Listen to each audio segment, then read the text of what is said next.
Thank you to everyone at the Vermont Studio Center, especially Sarah, for making this possible.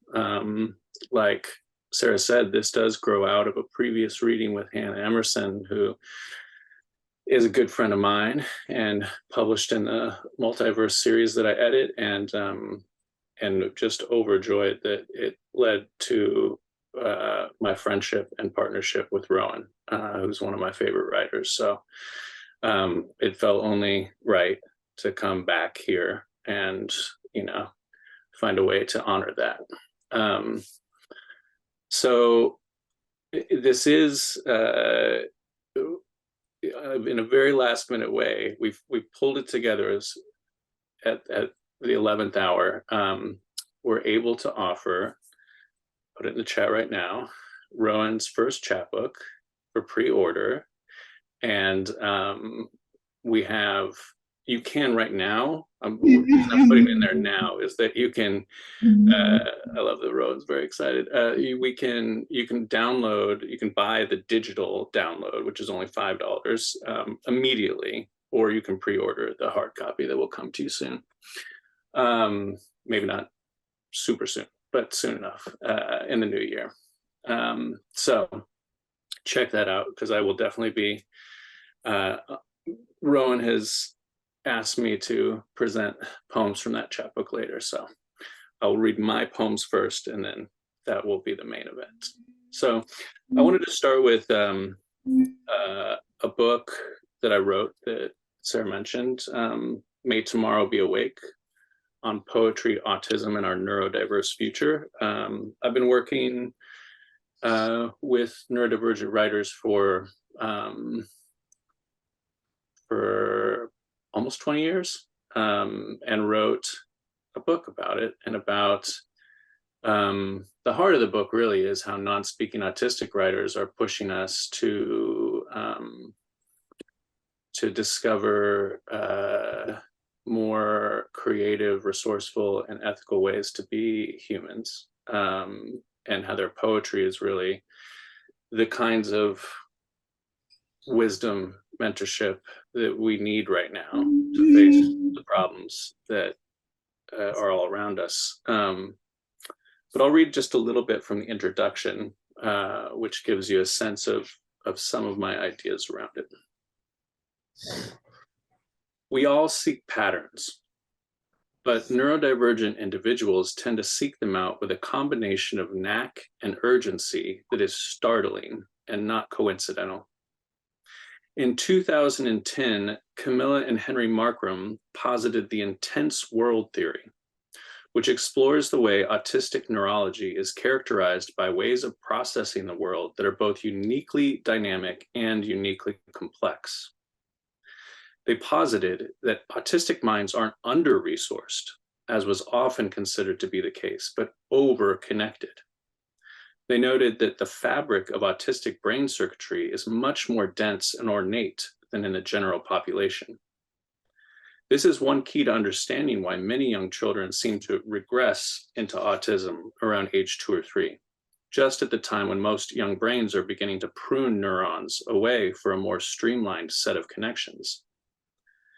This abundance of connectivity often leads to synesthetic experiences of the world, hearing colors or tasting sounds.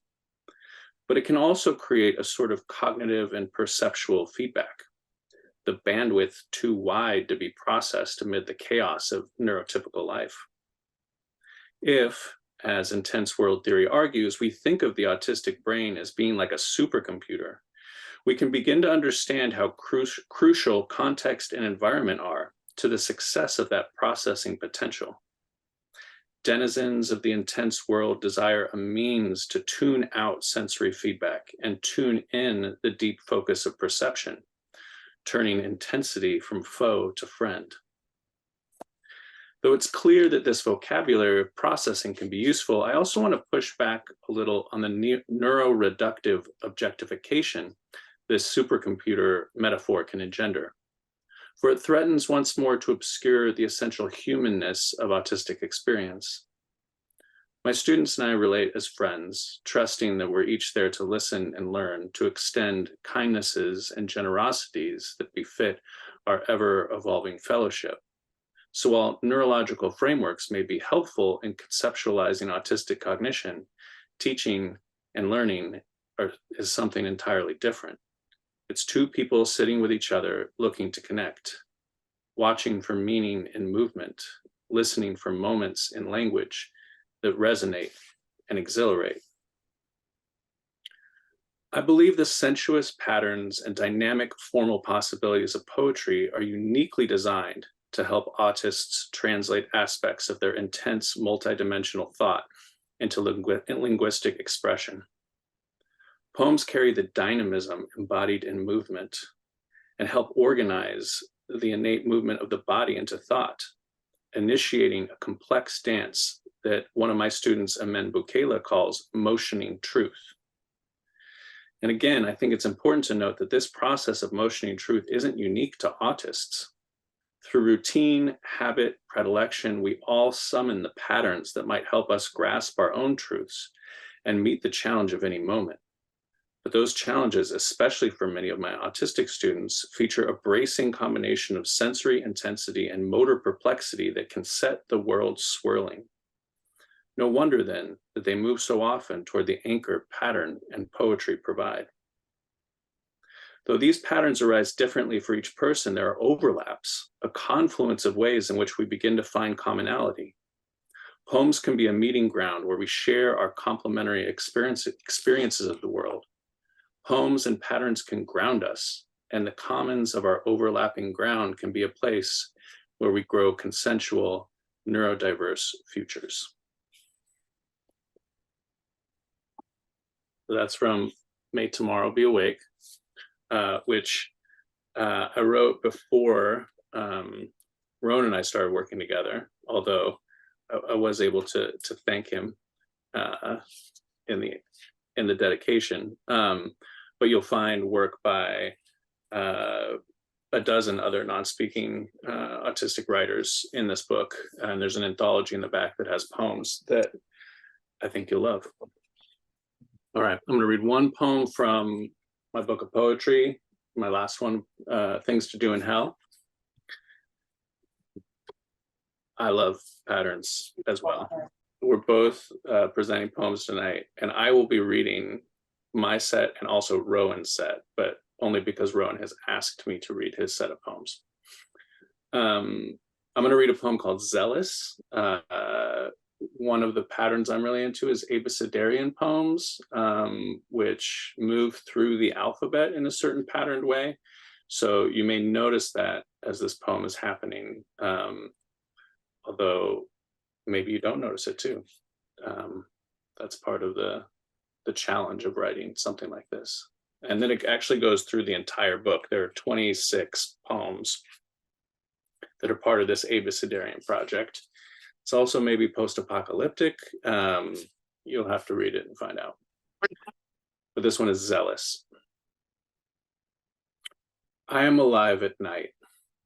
I am alive between cities. I am alive crossing from fear to regret. I am alive during the broadcast. I am alive eventually. I am alive for the moment. I am alive gazing and glowing at this window's edge. I am alive how and why. I am alive in the uncertain hands of another. I am alive just as the haunch of a listening horse trembles. I am alive kind of like you are alive, except entirely different. I am alive like a rumor or mirror. I am alive mostly at night. I am alive nowhere, but as I am named. I am alive only slightly. I am alive pawed and whiskered. I am alive quiet in the pause between elegies. I am alive right away. I am alive sudden and insatiable. I am alive to those who hold me. With necessary desperation, I am alive unless I am not. I am alive very nearly always at night. I am alive, whereas the faceless reader is too alive. I am alive exactly the way a wild spinach leaf is alive. I am alive. You know I am alive. Zealous. in my hunches.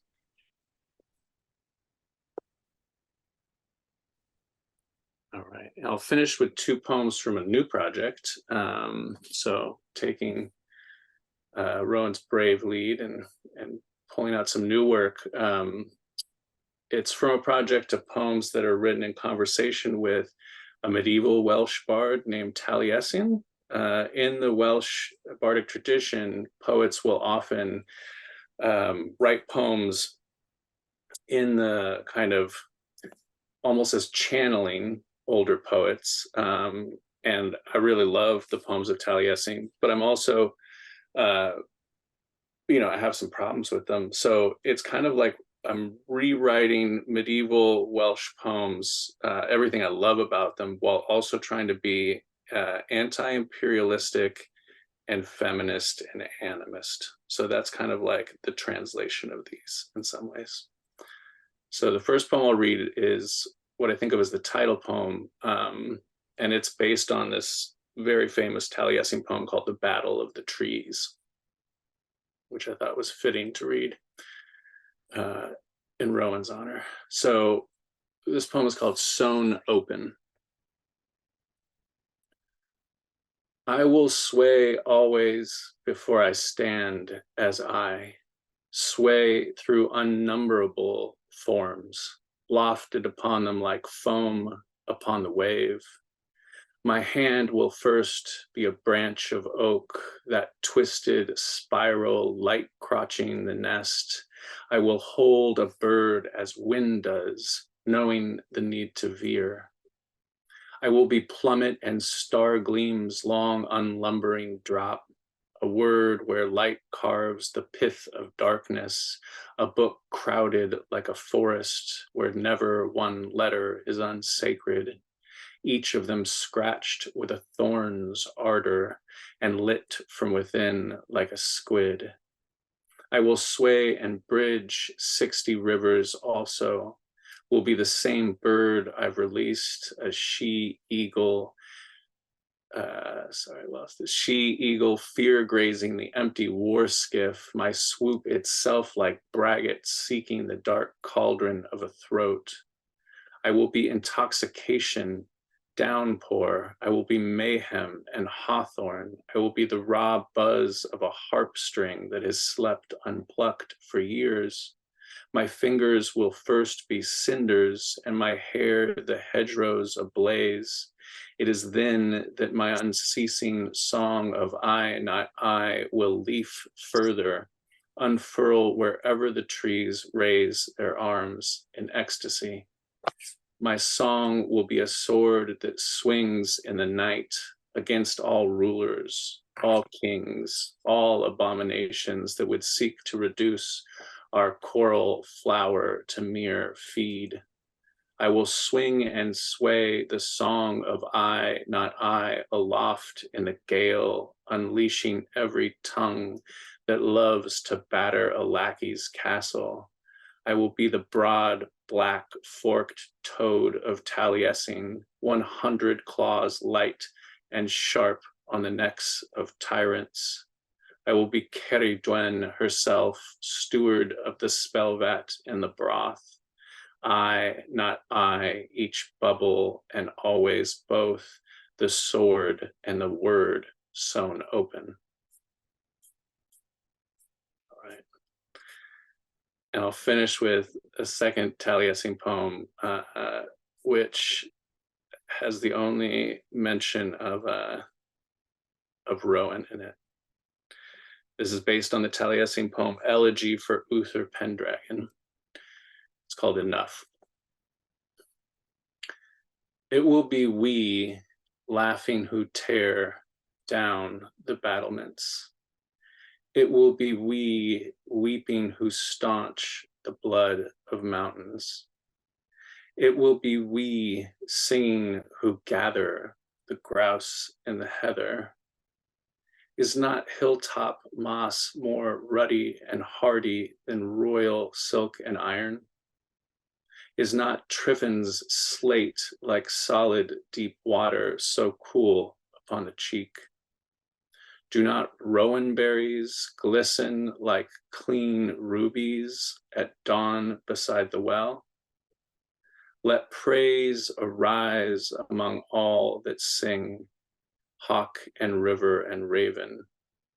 The world will last because we have tasted the sweet air of enough. The world will last, learning how loose the tree can hold a nest. Thank you very much. That is my portion.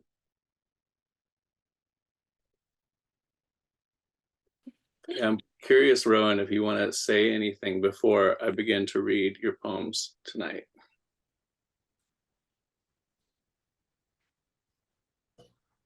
Please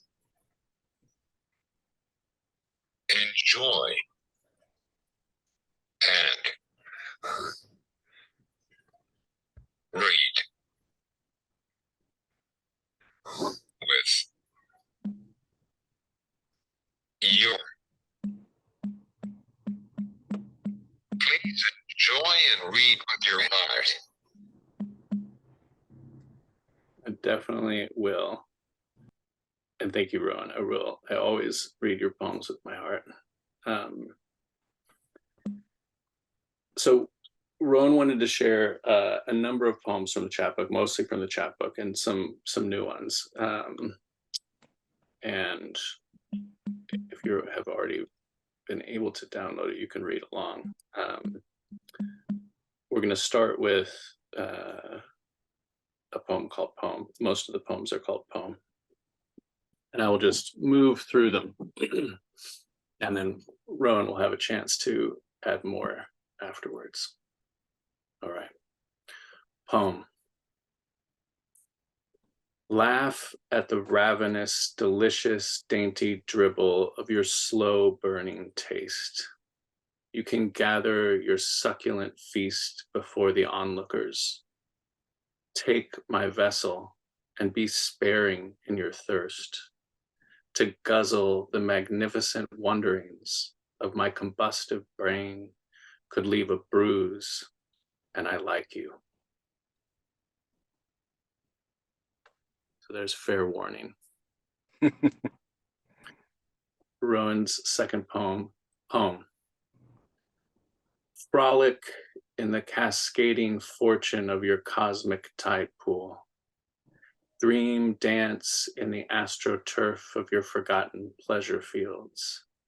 I doze in the fragrant remains of your pastimes.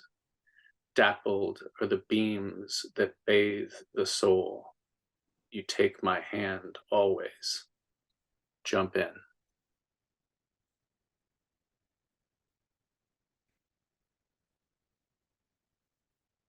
Next poem is called The Sun. Poem. When I bathe in radiant beams, my soul stands cheering. They expose my inner sparkle. Dazzling crystals, pungent kaleidoscope, tangent tide pools. Clouds are advancing to squelch the party.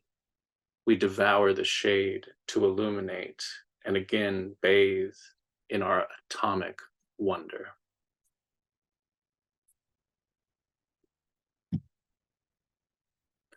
Poem. The shattering glass cascades like confetti around my bent visage. Light rainbows are twirling and blinding. Don't cut me.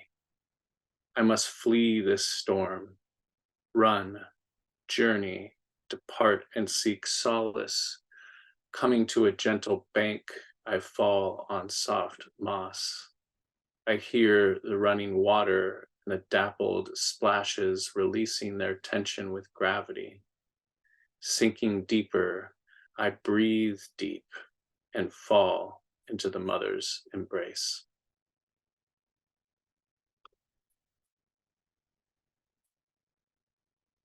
Poem. Wild by nature and genius by design, I yield to the fabulous cosmos of interstellar bliss. I ravage the wordscape and dismantle the phobic response of your flatulent verbiage. Go with the flinging fresh round of flaming syntax and make a stand against the walls of conformity. Fantastic advice. Poem. I stand lost and depleted by the extraordinary. To measure the expanding growth is to peer at my own neglected vanity. To stare at my vacant reflection is to get a glimmer of tangled dreams. I wish to grow my visions, but the bastard in the mirror won't let me.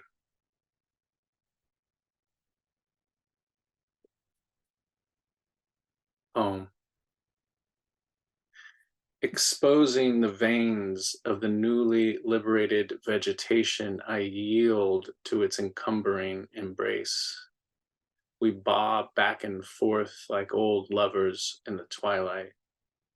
The scent of the bouquet is nostril opium, and the pungent vapors are a tonic to my jagged soul. When we dance, we allow the buttercups to brighten the galaxy, and we motivate the sunflowers to radiate beams of benevolent verse.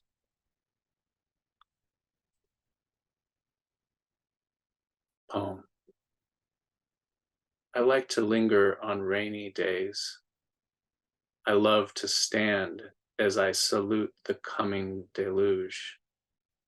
I party in the confetti of the airborne washing machine.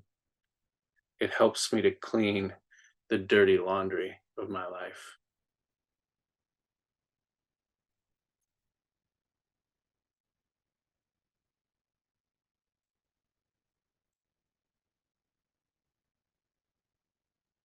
Poem. Scribble sacred language on the tombstones of the fatalist. Tinker in the diorama of the fungal boardroom and plot your escape. I challenge the dogmatic fervor to wet their teeth with my closed captioned response to the failure of their souls.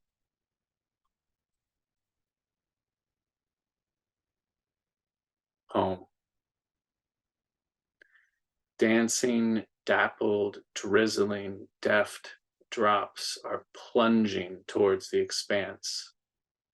Tripping on the calamity of the chaotic danger drips. I wait for the wave of water to end its release. Too bad the torrent is never appeased and my rainbow doesn't appear.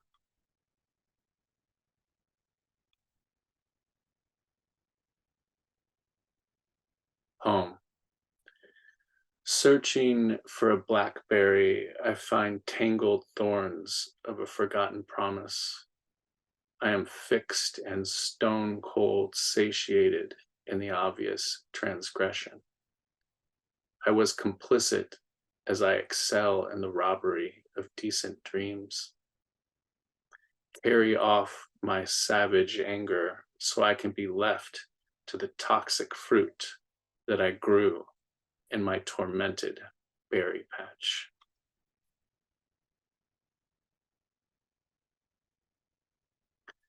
And the final poem for the evening.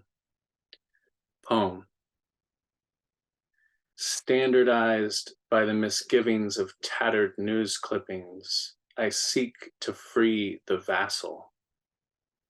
Always a companion of the melancholy shadow, I hope for chaos. Embrace the challenge and rise. Rise up. The frame is compliant and we can dynamite this rigid world. I'm curious if you want to follow that up with anything, Rowan.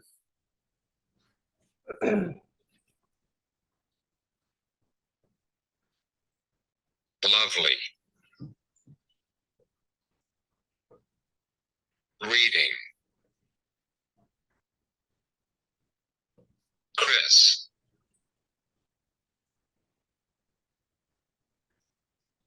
lovely reading. Chris, thanks. It is my absolute pleasure and honor, my friend.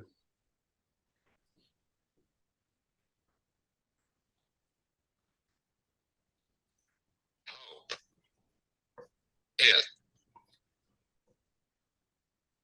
It wasn't too sad for folks. There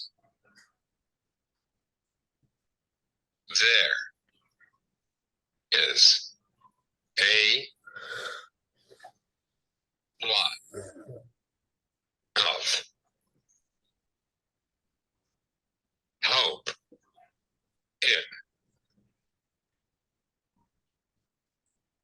Hope it wasn't just sad. For folks, there is a lot of hope in there. I don't see too many dour faces. Everyone seemed pretty damn into it. Cool.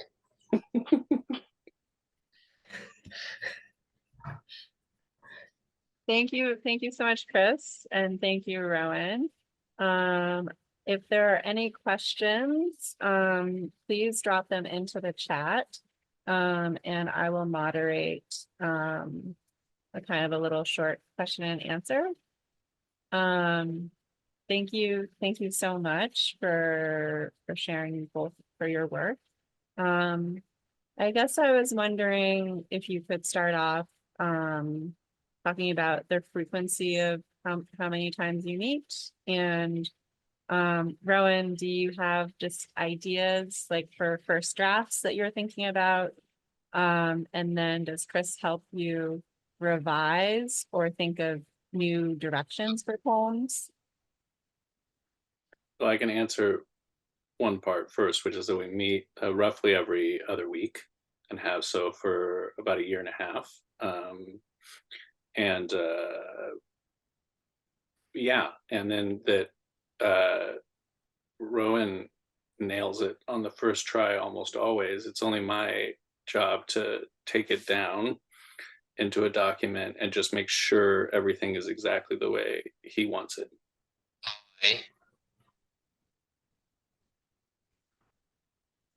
Right. From my current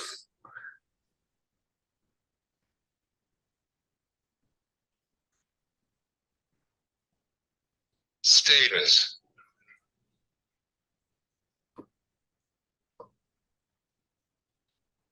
Whatever that is. And it comes out fully.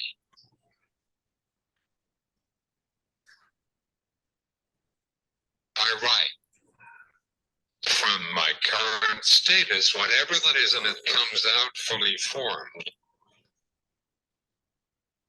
That's true. And it's often because you're so perceptive to the changes in the natural world, you'll find there are often these kind of seasonal poems or poems that arise out of the particularity of the weather of a day, more than perhaps anything else. I am a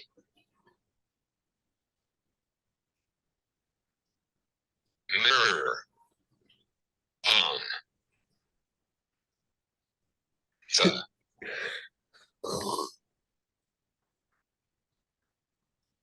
current.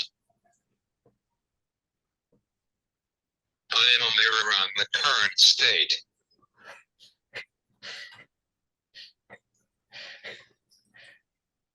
And that is true. So there's a question from Morgan, and Morgan writes to me in the chat to share. I'm sorry, I don't know your pronouns, Morgan, so I'm going to use they. Morgan says that they learned that they're autistic about 1.5 years ago. So Morgan says, my question for Rowan is, do you have any advice for me? And my question for Chris is, how do you envision an anti-imperialist future unfolding? I'll let you go first, Rowan. Embrace the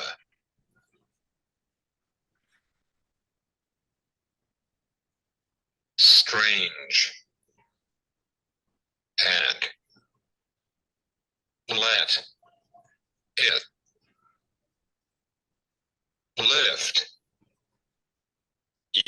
you up so it can't get you.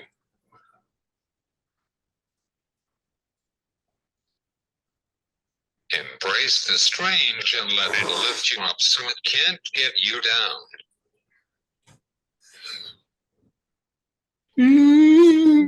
I love that. Thank you so much, Rowan. And I see that there's an additional part of the question from Morgan. My other point I would like to make is that within the autistic community, we do not agree with separating people based on high and low functioning. Our wish is to be seen based on our needs and strengths. I imagine a lot of people would like that. Could this be part of our neurodivergent future? Morgan, it's almost like you've read my book. Yeah, that's the kind of the idea behind it. And you know, with Rowan and I are both neurodivergent, and we may be in different ways, but we find so much incredible resonance with each other, and have, you know, been able to really understand where both of us are coming from the very beginning. So I think that that idea of high and low functioning, right, is so destructive, because it just leads us back into the same terms that neurotypicality puts out for us, and that are, you know, often pulverizing to us, both in real terms, bodily terms, but also kind of spiritual terms too, that we each need to be seen for our needs and strengths, and find ways to be honest with each other so we can complement each other in a sort of you know, mutual, a kind of form of mutual aid. Rowan, you got more?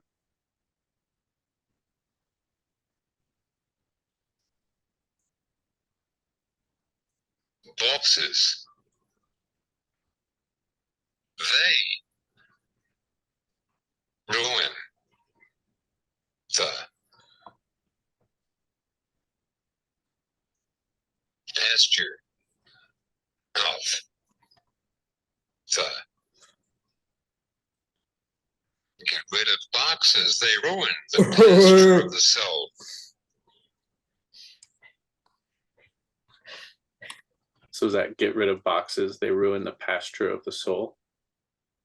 Get rid of boxes. They ruin the pasture of the soul. Yeah. Absolutely.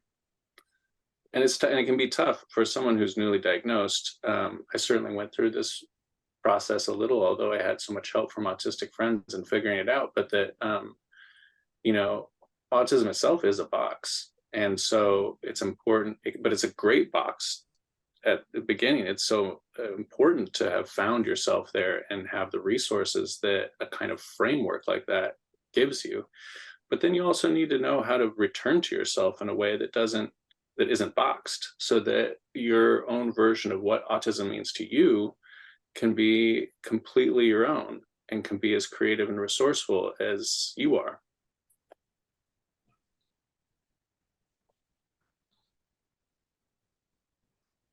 It is a spectrum, and it is the beauty of this variable T, H, T is so dynamic. Let me fix that. Did you guys get that? It is a spectrum, and it is the beauty of this variable thought, so dynamic. Agreed. And that's, I think, what's so what creates a neurodivergent future, hopefully what creates an anti-imperialist future, is this notion that we don't erase difference, but recognize it, acknowledge difference, and connect across difference. Because I think that's where the most interesting things happen, right? That's the whole point of diversity, is that you don't say we're all the same.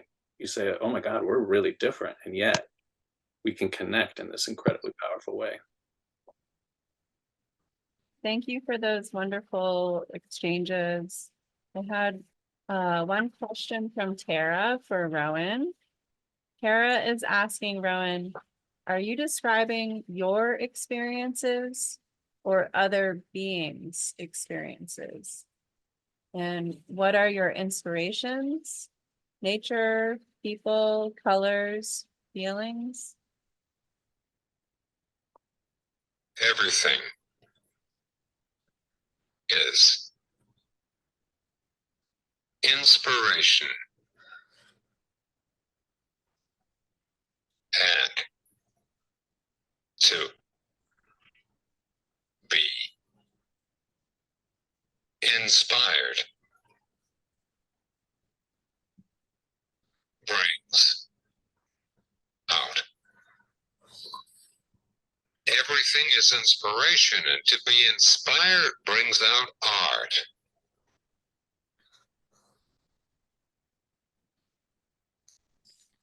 That is very well said. Thank you, Rowan.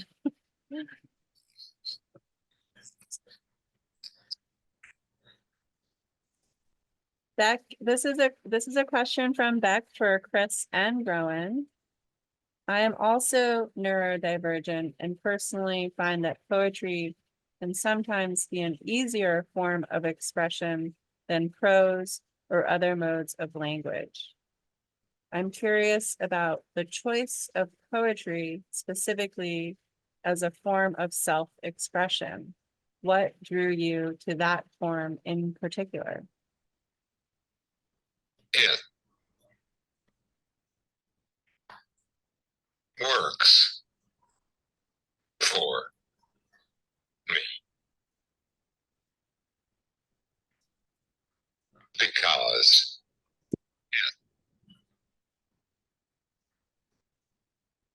it works like my mind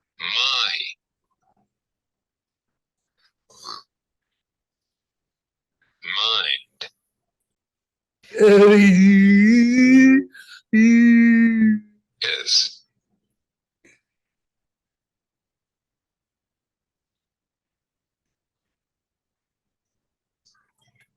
expansive and it works for me because it works like my mind. It is expansive and lawless. Expansive in laws. It works for me because it works like my mind. It is expansive and lawless. Oh, lawless. Lawless. I love that. Yeah, I think about this question a lot, or have been thinking about it a lot. I think that's, I mean, the first thing I self-identified as was a poet before anything else. And it just felt like it could contain both all of the like complexity that I wanted out of language and all the freedom, like Rowan, you write.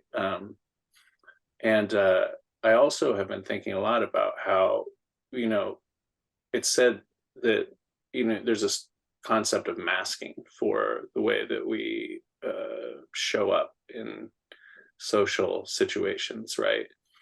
And, you know, it's to make it in this society, it is crucial to learn how to mask. And if you don't learn how to mask, you will be taught how to mask, if masking is possible for you. So it's a complex issue, but I think a lot about the way we mask our language. And when I teach poetry at the university level, one of the most frustrating aspects of it is trying to get students to write with their own language, because so often they're trying to, like, what is a poem supposed to sound like? What is like the voice of a poet? You know, same with like writing essays or anything, right? You take this, like, there's this ridiculous idea of what an authority, like a authorial voice or an authority sounds like, and you lose the opportunity to remember how you actually sound or write. And one of the things I love about the poets I get to work with, like Rowan, is that there's so little gap, if any, between what the innate voice is and what a kind of voice for others might be. And that's so inspiring to me, to try to always close the gap between my poetic voice and my social voice. And lacks the grace and power of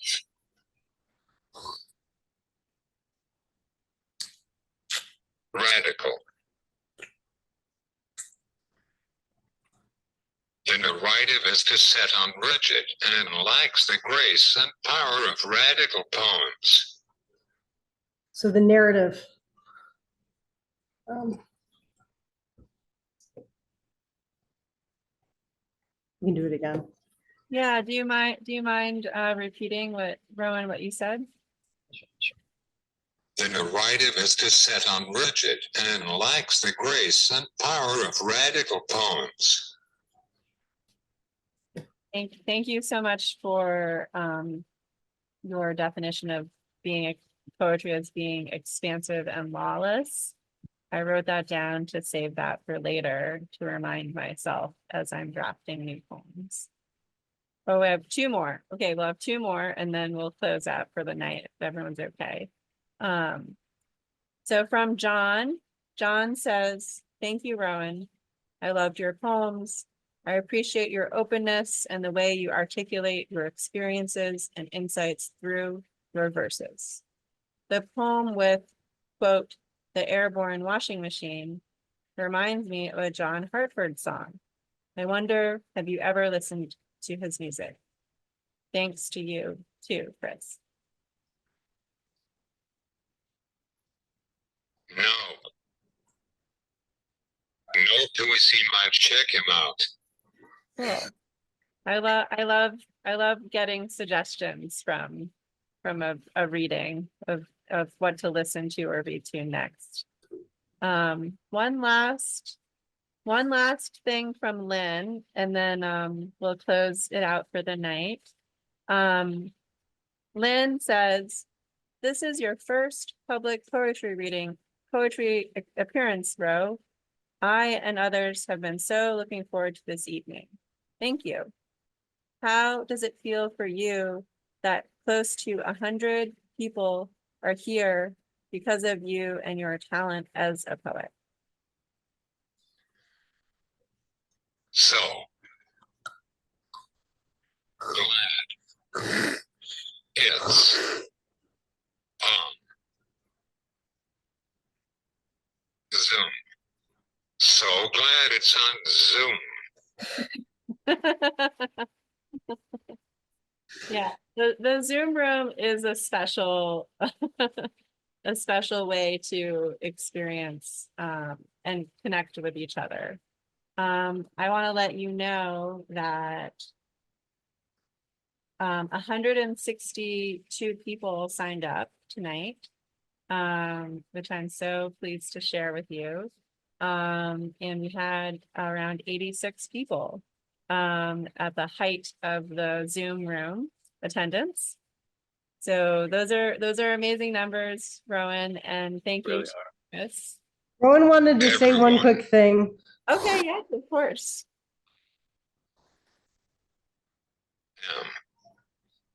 So happy you came. Thanks, everyone. I am so happy you came.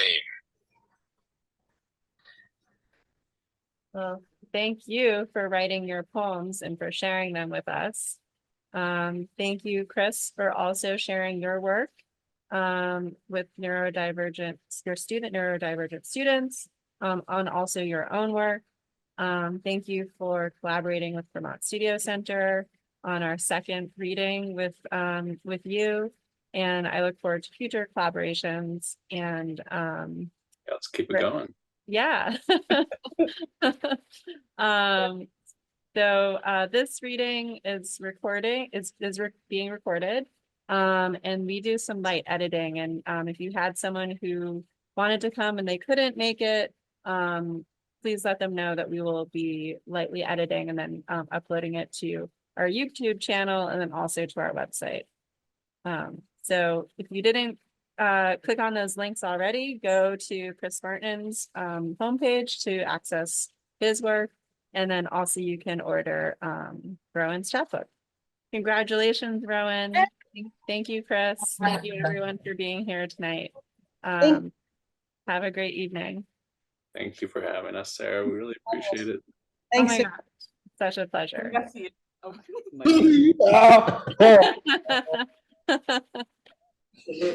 Thank you. You're welcome. Thank you. Thanks for being here. Have a great night, everyone. You too.